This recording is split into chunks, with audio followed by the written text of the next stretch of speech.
Hello, friends. I'm glad you've joined me to dive into a rather intriguing and, frankly, eyebrow-raising story about a well-known figure in the entertainment world, Sean Combs, often recognized by his stage names Puff Daddy or Diddy. This tale, shared by his former bodyguard Gene Deal, sheds light on some very personal and controversial aspects of Diddy's life. A glimpse behind the curtain uncovering Diddy's private world.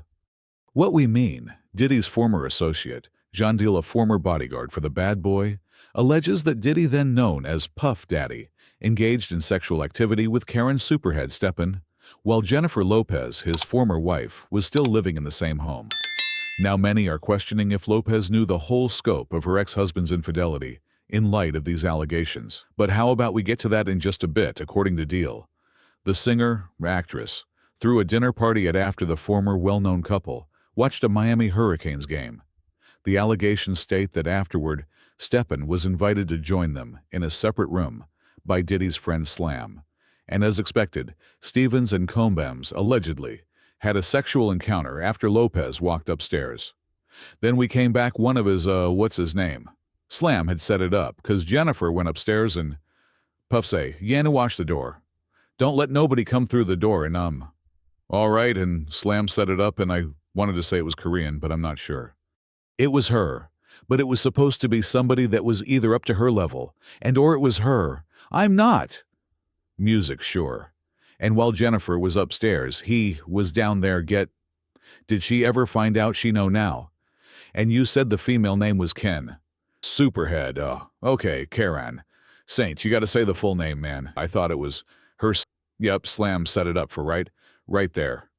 Yep, it wasn't. It was nobody. It was somebody that I'm for sure. I'm almost sure it was her. I'm almost sure it was her. That's a wild story, man. So puffy he was getting here from Superhit, and Jennifer Lopez was upstairs, and she had no idea, none whatsoever.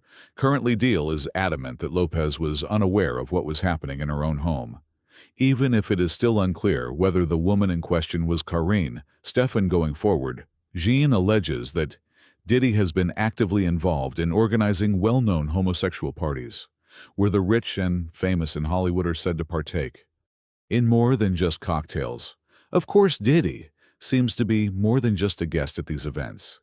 He actively seeks out other attendees, turning these ghetto-togethers into an exclusive invite-only event.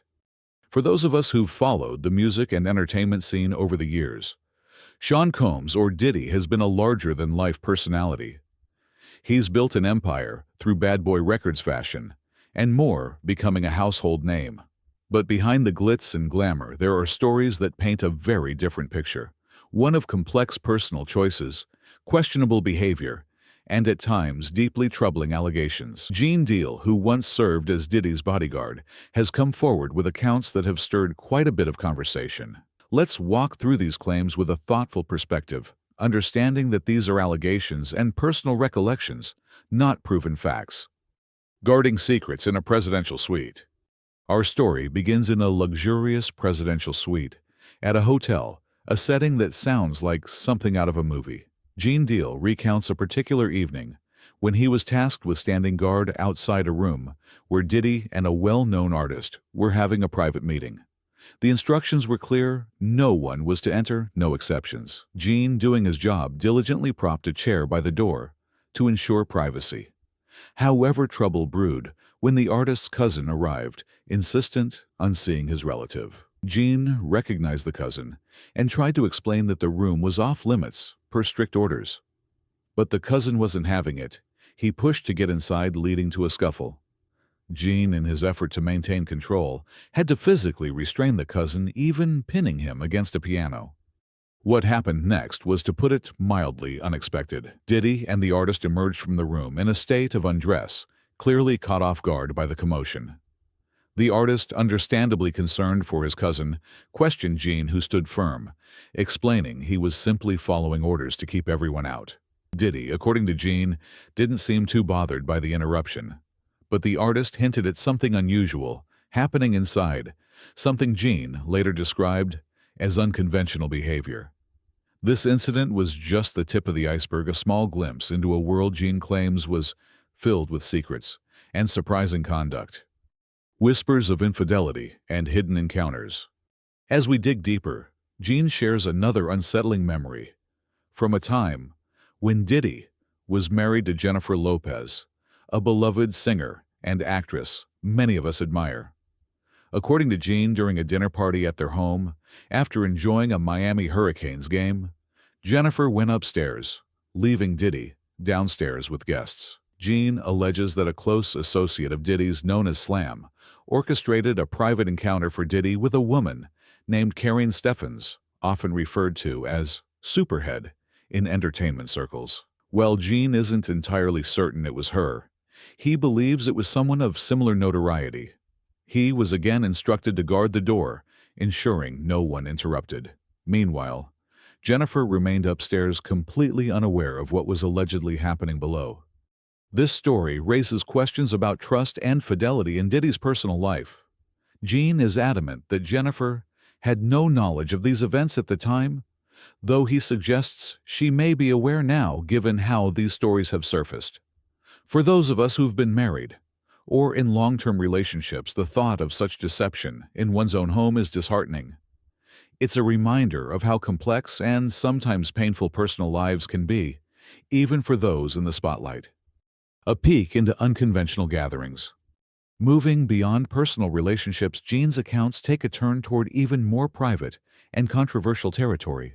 He claims Diddy was involved in organizing exclusive events parties that weren't your typical Hollywood soirees. These gatherings, often held in unique locations like Turkish baths, were allegedly attended by influential figures in entertainment.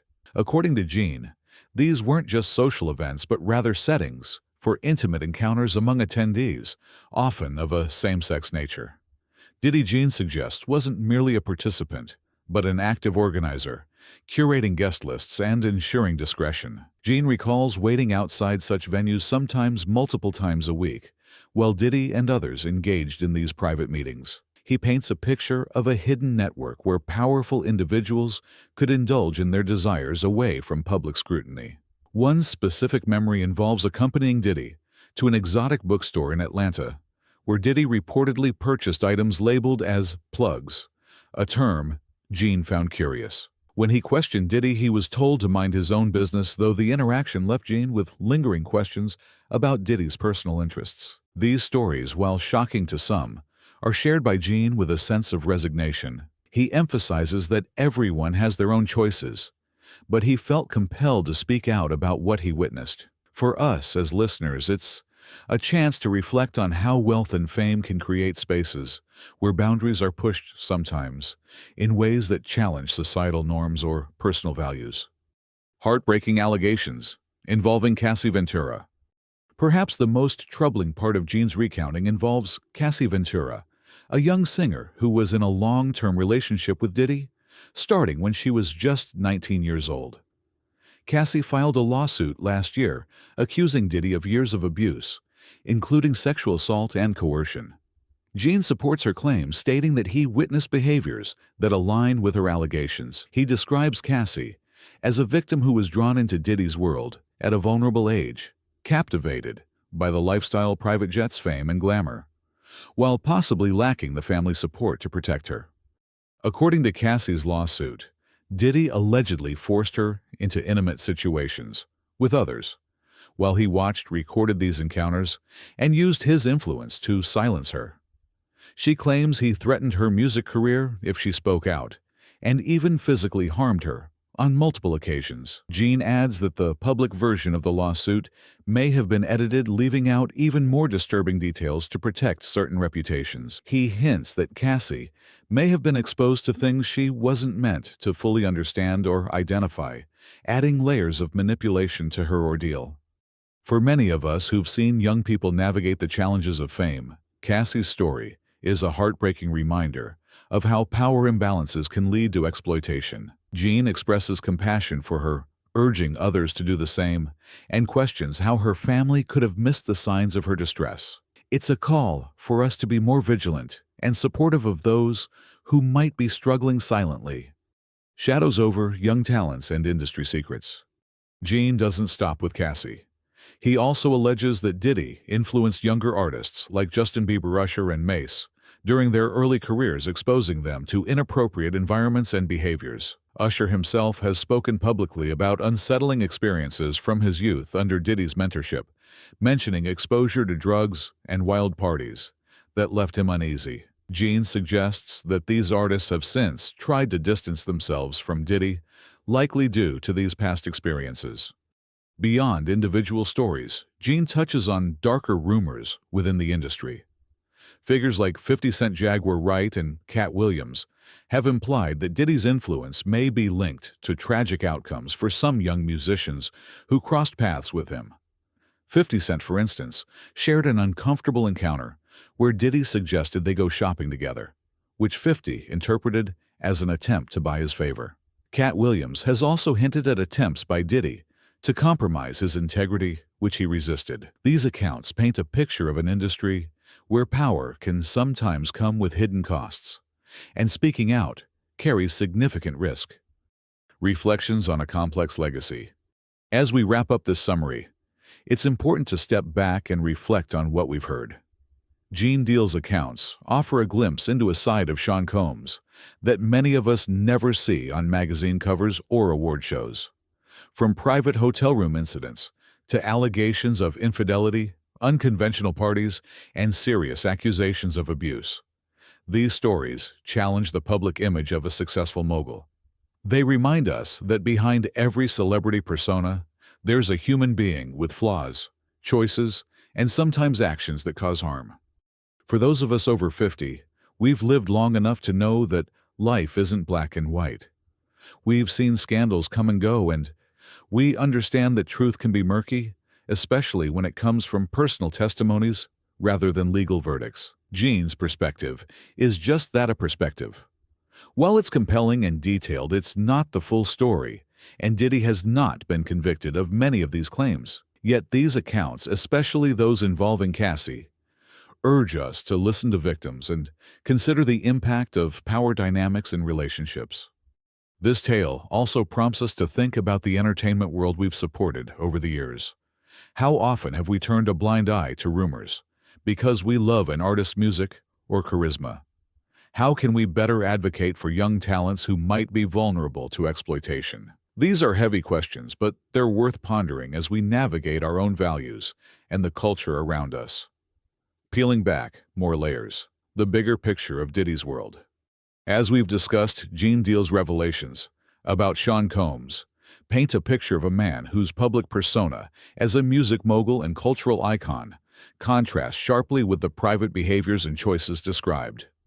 From secretive hotel room encounters to allegations of infidelity during his marriage to Jennifer Lopez, and from organizing exclusive unconventional gatherings to serious claims of abuse against Cassie Ventura. These stories challenge us to reconcile the Diddy we see on stage with the one behind closed doors. But beyond the individual anecdotes, there's a broader context to consider: how power, fame, and the entertainment industry itself may enable or obscure such behaviors. Let's explore this with an open heart and a critical mind, understanding that these are still allegations, not proven facts in a court of law. The culture of silence in entertainment. One of the most striking aspects of Gene's accounts is the recurring theme of secrecy. Whether it's guarding a hotel room door to prevent interruptions or standing outside Turkish baths while private meetings unfolded, there's a sense that much of what happened in Diddy's circle was meant to stay hidden. For those of us who've lived through decades of changing social norms, this secrecy isn't entirely surprising. The entertainment industry has long been a place where whispers of scandal circulate, often suppressed by powerful figures who control narratives through influence, money, or intimidation. Think back to the Hollywood of the 60s, 70s, and 80s. Many of us remember stories of stars whose personal lives were shielded from public view by studios or managers. Back then, it was almost expected that certain behaviors, whether excessive partying or personal indiscretions, would be swept under the rug to protect a star's image. While today's social media age makes it harder to keep secrets, the impulse to maintain a polished facade remains. Gene's claim That even Cassie Ventura's lawsuit was allegedly edited to soften certain details speaks to this ongoing culture of control. It makes us wonder how many other stories remain untold because those involve fear repercussions or lack the platform to speak. As mature adults, we've likely seen firsthand how silence can perpetuate harm. Whether in our own workplaces, communities, or families, keeping quiet about troubling behavior often allows it to continue unchecked. Gene's decision to come forward regardless of one's opinion on his credibility breaks that silence. It invites us to consider how we, as fans and consumers of entertainment, might contribute to this culture by prioritizing talent over accountability. Perhaps it's time to ask ourselves if we've been too quick to idolize celebrities without questioning the systems that enable their excesses. Power dynamics and vulnerability. Another thread running through Gene's stories is the imbalance of power, particularly in Diddy's relationships with younger or less established individuals. Cassie Ventura's allegations are a poignant example. Entering Diddy's orbit at just 19, she was, according to her lawsuit, captivated by the allure of fame, private jets, luxury, and the promise of a music career while potentially lacking the experience or support to navigate such a dynamic. Gene's compassion for her as a victim resonates deeply, especially for those of us who've mentored younger generations or watched loved ones grapple with life's temptations. This power imbalance isn't unique to Cassie. Gene's mention of young artists like Usher, Justin Bieber, and Mace being exposed to inappropriate environments under Diddy's influence raises similar concerns. Usher's own admissions about feeling uneasy during his early years with Diddy, encountering drugs and wild parties, is a minor highlight how impressionable talents can be shaped or scarred by those in authority. For many of us who've raised children or guided younger relatives, the idea of a mentor exploiting their position is distressing. It's a reminder of the responsibility that comes with influence and how easily it can be misused in industries where ambition often overshadows ethics. Reflecting on our own lives, we might recall moments when we've seen or experienced power misused, perhaps in a workplace where a boss favored flattery over fairness, or in a community where status silenced dissent. These dynamics are magnified in the entertainment world, where careers can be made or broken by a single connection. Gene's stories, while specific to Diddy, prompt us to think about how we can better protect the vulnerable, whether by supporting whistleblowers, advocating for transparency, or simply listening when someone speaks out.